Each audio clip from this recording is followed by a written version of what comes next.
What's up, Tailgaters? You're in the booth with Tailgate Nate today. Welcome to my channel. Week 11 preview predictions are continuing on my channel, and we're going to talk about another big matchup in the SEC. It's a top 15 battle between the Tennessee Volunteers and the Missouri Tigers. And even though both of these teams are out of the race, most likely in the SEC East. Again, I still believe that there is technically a path for Tennessee to be able to move forward here.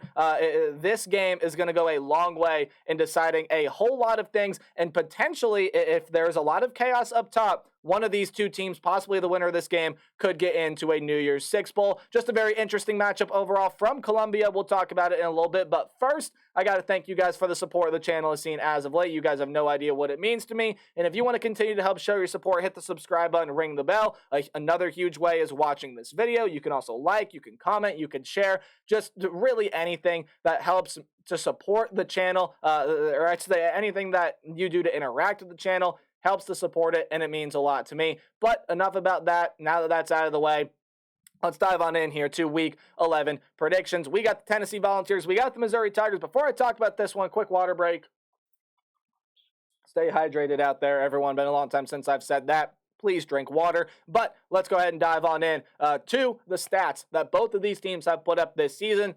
They're the 13th and 14th ranked teams in the country, according to the College Football Playoff Committee, respectively. The 13th ranked team in the nation, the Tennessee Volunteers, is your road team, so we're going to start with them here. First, offensively, we all know what this offense is about. It's about Joe Milton throwing the football. 2,016 yards, 15 touchdowns, and 4 interceptions so far on the year. Except it's not all about him. This is a rushing attack that has done really well this season as well, led by guys like Jalen Wright, Jabari Small, Dylan Sampson's been mixed in there. And then, hey, the quarterback himself, Joe Milton, has shown that he can run the football as well. He's got almost 60 carries on the season for 265 yards and 5 rushing touchdowns of his own. When you compare the passing touchdowns to rushing touchdowns, 16 passing touchdowns for the Volunteers so far on the season, 17 rushing touchdowns. This is a very, very balanced offensive attack. We remember last year it was a whole lot of Hendon Hooker throwing deep balls down the field. This year, it is a whole lot different. Joe Milton, yes, is a very, very big arm. This is still a team that can get it done through the air, but it's a team that gets it done on the ground as well. That's what's been very impressive about this Volunteer offense so far this year. They're really pretty solid on third down. They don't turn the football over heaps, and the offensive line, for the most part, is usually pretty solid at being able to protect its quarterback. But the thing that is very, very impressive, and the thing that's going to be very, very key for Tennessee here in this game is the balance that they possess offensively. Just when you think Joe Milton's going to drop back in the pocket and pass, they're going to end up running the ball. And just when you think, oh, a run is coming, boom, Joe Milton hits a deep shot down the field. So this is the Tennessee offense that's a lot more unpredictable than it has been in years past, and it's paying its dividends this year. When you take a look at this Tennessee defense, it has improved in certain ways. If you remember, the Tennessee defense was part of the reason that this team maybe missed out on a college football playoff berth, especially in the secondary. While the secondary still has not been statistically fantastic, it is still much better than it was last season. When you take a look at what the secondary has done, I mean, 27 passes defended, 9 interceptions, 3 pick sixes. That's not a bad stat line from your secondary at all. But the thing that is very impressive about this Tennessee defense is their defensive front. 30 sacks on the air. They're one of the leading teams in the country at being able to get pressure back to opposing quarterbacks, and it starts out with a guy by the name of James Pierce. He is absolutely phenomenal. Him and Tyler Barron are the two of the best pass rushers in the nation. They're really able to get home quite well to opposing quarterbacks. This is the Tennessee team that forces turnovers here and there, especially at crucial moments, and the rush defense is really, really good, allowing under 100 yards per game there on the ground. So if you're going to try to beat Tennessee solely by running the football, got news for you, it's not going to work. If you're going to try to get your offensive line to bully Tennessee's defensive front, again, not going to work. Good news for Missouri, though, that's not what they're going to try to do here in this game, because Brady Cook and Luther Burden is one of the best quarterback to wide receiver combinations in the nation. 2,471 yards, 16 touchdowns, and 5 picks from Brady Cook, and 64 catches, 958 of those almost 2,500 yards, and 7 of those 16 touchdowns have come by way of Luther Burden, one of the best wide receivers in the nation.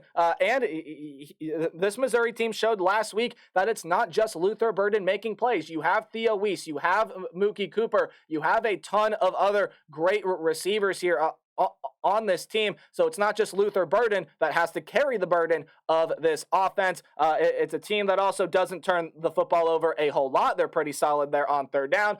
Much like Tennessee, their offensive line, for the most part, does a pretty solid job, but they are not as balanced as the Tennessee Volunteers, which makes them not necessarily easier to stop, because it is not easy to stop this Brady Cook to Luther Burden connection. But if you can get home, especially with a team like Tennessee that's able to create pressure in the ways that they can, you're going to be able to slow down that run game, which, hey, Missouri's had their moments running the football here.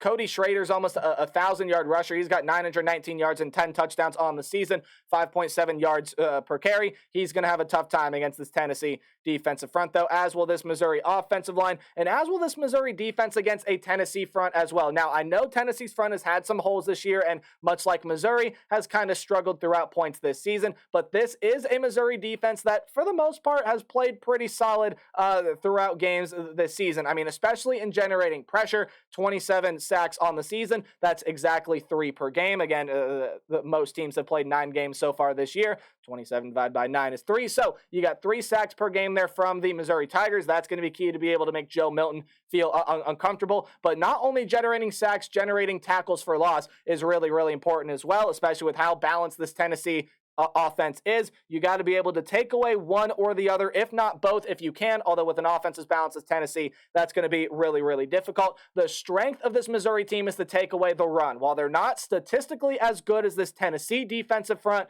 they still have a lot of phenomenal athletes and phenomenal talent on that defensive front, only allowing just around 115 rush yards per game. And then I've already mentioned the sack number there as well. Not a defense that forces turnovers, but they do generate pressure in opponents' backfields really well. And again, the secondary being the weak spot of this offense, and something that Tennessee is going to look to exploit. Let's get in now to your what to watch for, your keys to the game, some things I think you should keep an eye on while you're paying attention to this one.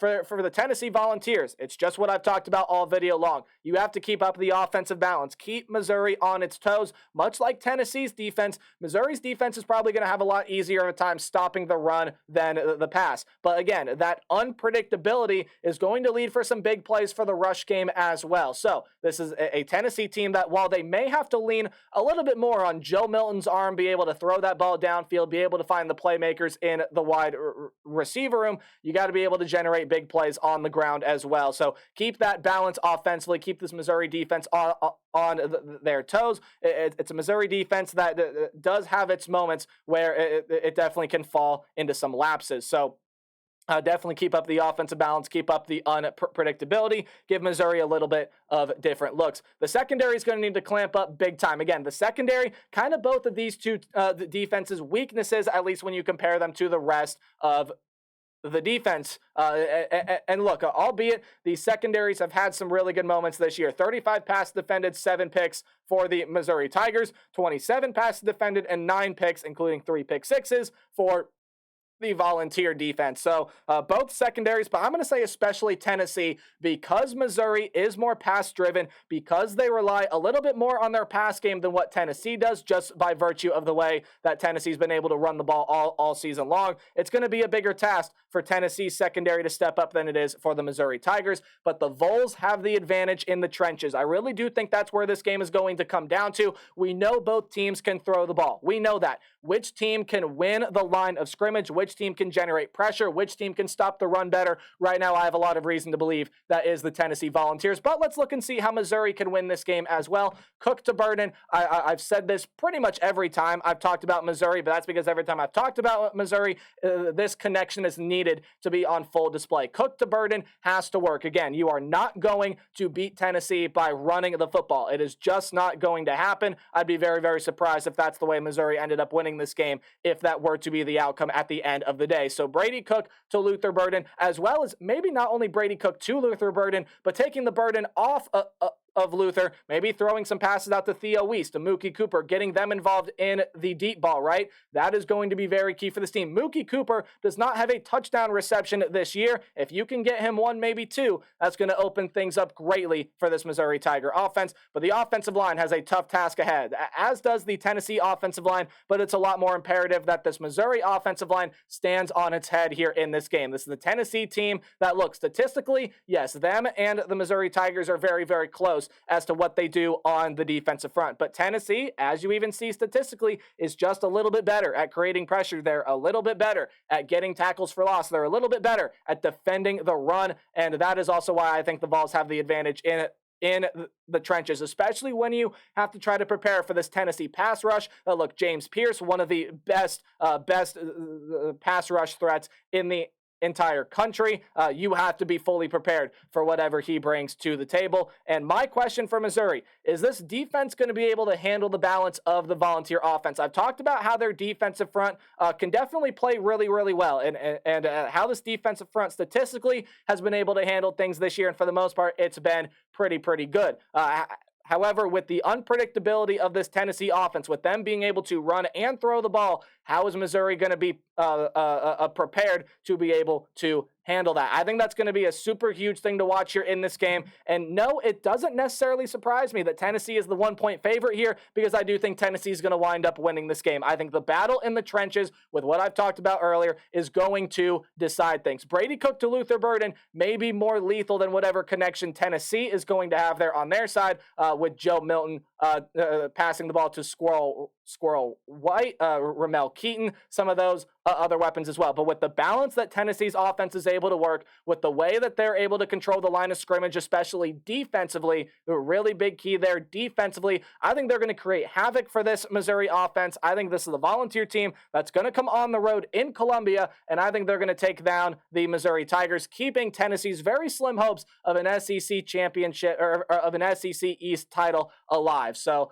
I think Tennessee controlling the line of scrimmage will help win them this game here, and they win 33-28 over Missouri. Let me know your thoughts in the comment section down below. As always, remember to play hard but tailgate harder, and see you guys tomorrow with more predictions. Goodbye.